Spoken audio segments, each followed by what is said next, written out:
Regal Cinemas at the world-famous Coliseum at Caesars Palace in Las Vegas, Nevada.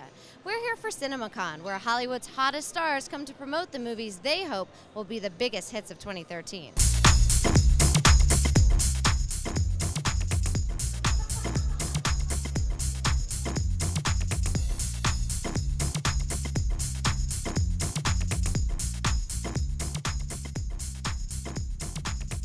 How much of your character or your portrayal did you get to improv in this movie?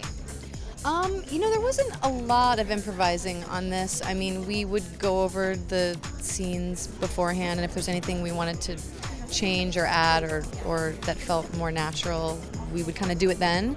But we were on a pretty tight schedule because this movie was very ambitious, and there's some complicated things with the CGI and, special effects and things like that. So we were pretty on schedule there. The first movie you went to see in the movie theater? Oh, wait, ever? Ever. Oh my God! It was a Winnie the Pooh cartoon that was then followed by Robin and the Seven Hoods, which I had to be taken out of 5 minutes in because I was traumatized because they were shooting up guns, and I started crying because I came for the Pooh and stayed for the Rat Pack, apparently.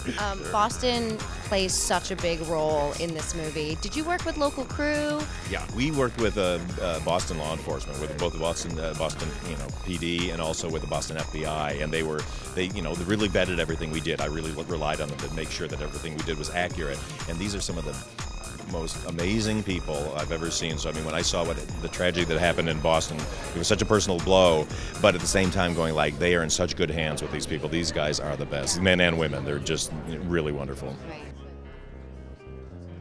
How was it making a movie and the movie making process all about imagination and also working on a character whose half of his life is all about living in his imagination? Well, I think it's kind of challenging and also freeing. Freeing in that because the imagination is you can do anything, and like when you think about what's this guy's imagination? What does he daydream about? How do you visualize that? Where does his mind go? It's sort of like you can do anything. And the challenging thing is then to sort of realize that. And but that's what was really fun about making the movie. And I think the other part of it is that when he goes out into the world, when Walter has to at a certain point in the movie go out and live in the real world, to make that part of the experience as exciting and full as the daydreams. So the whole thing was fun and challenging. Was there anything super ambitious that you were proud to be able to execute on in the final movie?